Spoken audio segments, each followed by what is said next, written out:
where his prostitute lied or something, may have lied or not told the truth, and Yahweh blessed her. Now, I cannot understand that we should ever lie. If we don't want to say something, we can figure out a way to get around it. But can you tell me what your understanding of that story is in the Old Testament? Was it Rahab the harlot or something like that? Well, I think it's permissible to lie to the enemy. We have some examples of that, including Christ himself, when he said that he wasn't going to go down to the feast day at that time, and he told his apostles so they would go down and spread this to the Jews who were wanting to take his life, and then he immediately turned around and went down there. So it was a deception, which is a lie. So, but it was for the sake of the enemy, and we have other things. In fact, Ehud said, "I have a message from God for you," and he ran the dagger in the fat king's belly. But so I do think that there's places in Scripture where it is permitted. Now, Rahab was living among the Canaanites. Some people said she was an Israelite in exile, and not a lot of evidence given there, but apparently she was. Now, I will say something. That Rahab is generations separated from the Rahab that's in Christ's genealogy, so people should never confuse the two. You know, there's a lot of people with the same name, like Rahab or Mary or John or etc. So, anyway, that's tell me where that story is, where Jesus, you just told me about. I don't have it in front of me or on my mind, but it would be, of course, in the Gospels where he said that. Now, where do you think he was going to go? Or he said he wasn't going to go, and he didn't go down to the. He said he's not going down to the feast day, and then he immediately left after that and went to the feast day. So his mention. I don't think to lie to your brethren and stuff, but deceiving. Yeah. What I mean is, if I look it up in the concordance, it will say I just look up something with the feast day. Is that what you're saying? Yes. Or all right, thank you. You can just kind of glance through it in the Gospels. Okay, thank you. Okay, well, thank you for calling. We have another caller from Ord, Nebraska. You're on the air. Good evening, this is Jake. I'm curious about what the churches are like up there in Canada and how are they doing? Yeah, excellent question. Depends on the church. Some of them are struggling. They're under constant pressure, depending on the province. I know in Alberta, they got a minister, educational minister in the province who's pushing this agenda.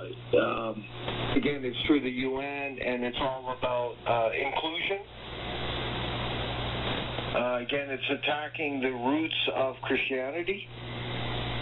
That's the agenda. And it's about opening, actually about shutting down Christian schools in Alberta. This is just one example. The minister's name is Egan, E-G-G-E-N. But it's about shutting down Christian schools who do not conform to the globalist agenda. Which is all, which is about inclusion and diversity, and those are all the spin words.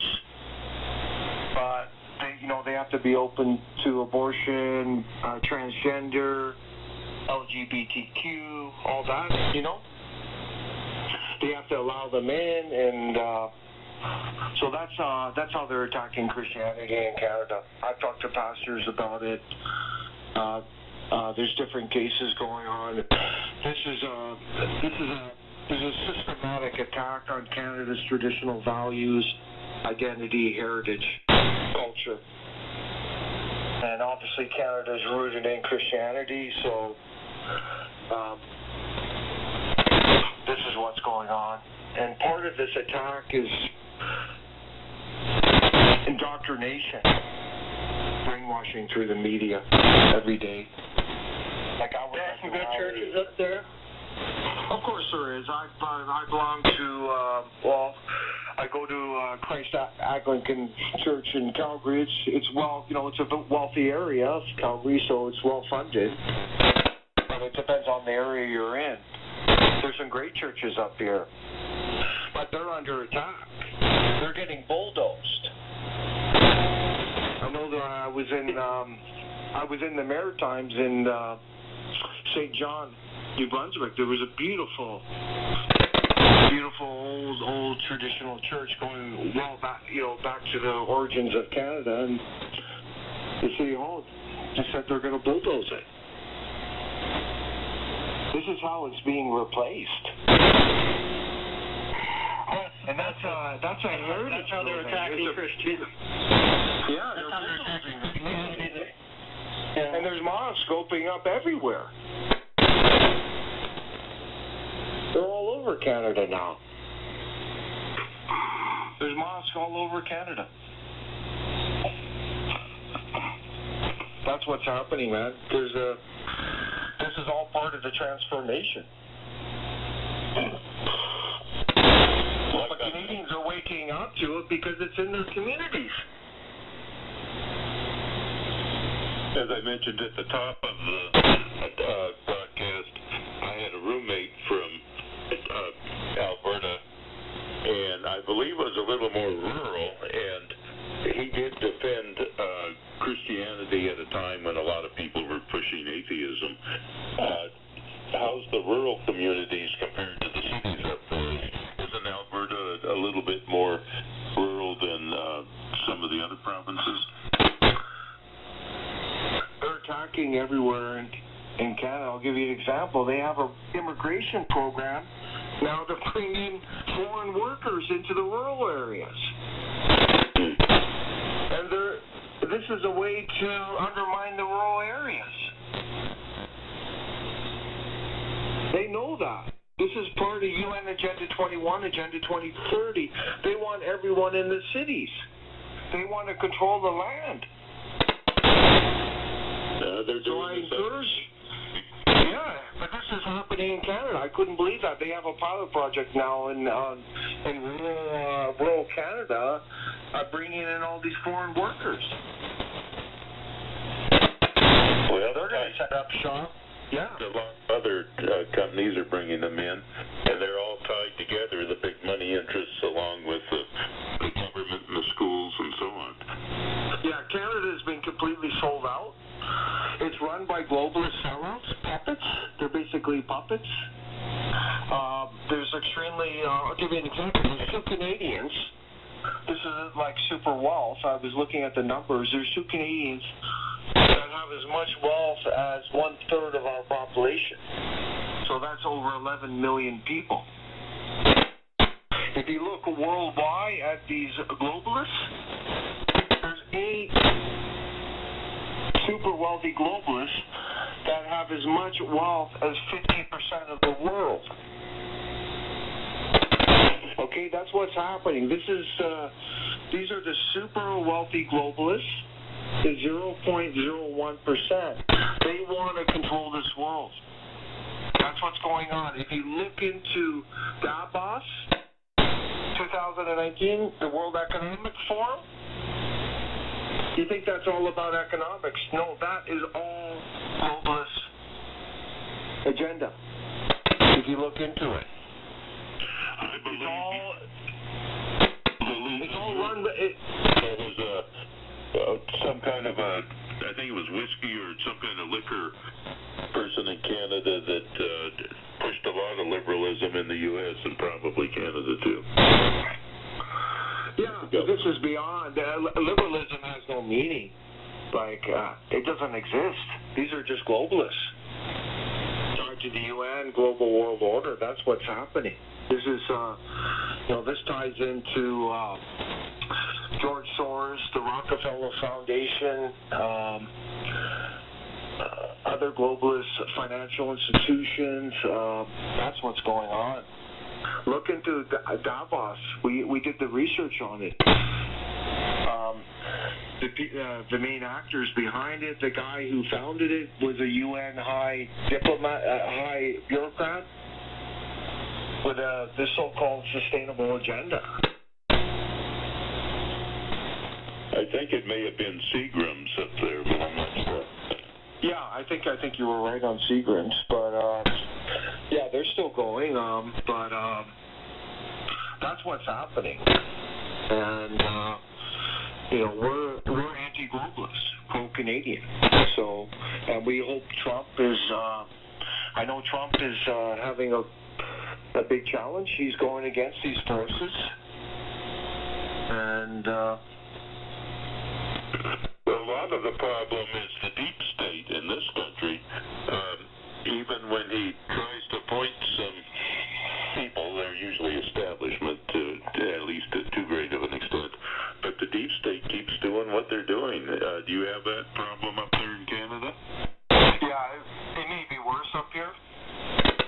We have what's called the Queen's Privy Council. It acts as a shadow government. It's unelected, unaccountable. It's made up of these so-called liberal conservatives, and they're all working together. And then you got the globalist mainstream media, and I'm sure they get into intelligence service, and there's some stuff that's secretive, but the Queen's Privy Council, that acts as a shadow government, dictating to the Prime Minister, to the Cabinet, to the Treasury, to the RCMP, the Royal Mounted Police, and to the Judiciary. It has influence on that.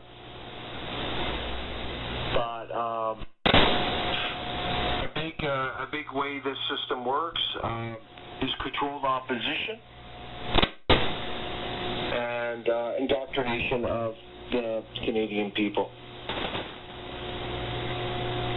The country is literally being transformed rapidly right now. What can be done? What's successful in opposing this up there, if anything? Well, we're trying to oppose it politically,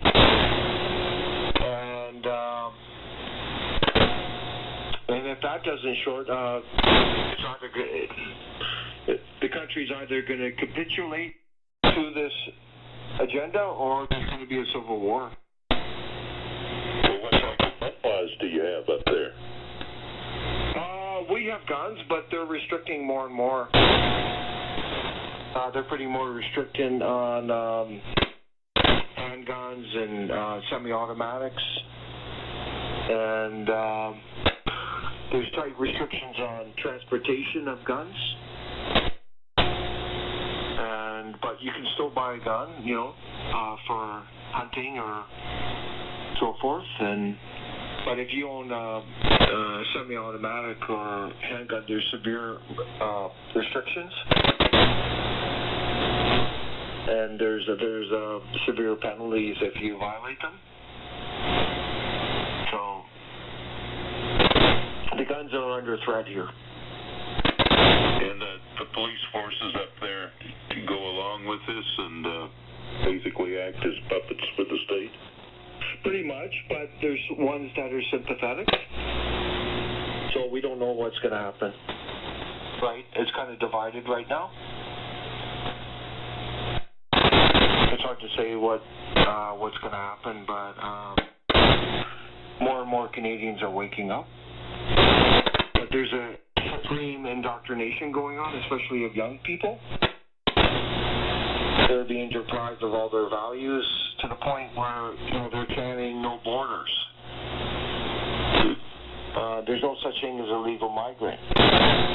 Like, this is all globalism, global citizenry. It's all in the schools. Indoctrination. They're attacking our heritage, painting white people, Euro-Canadians who founded the country, as bad people, and they deserve everything that's happening to them. They think Christianity is bad because there were some things that happened that weren't good, but they ignore all the good.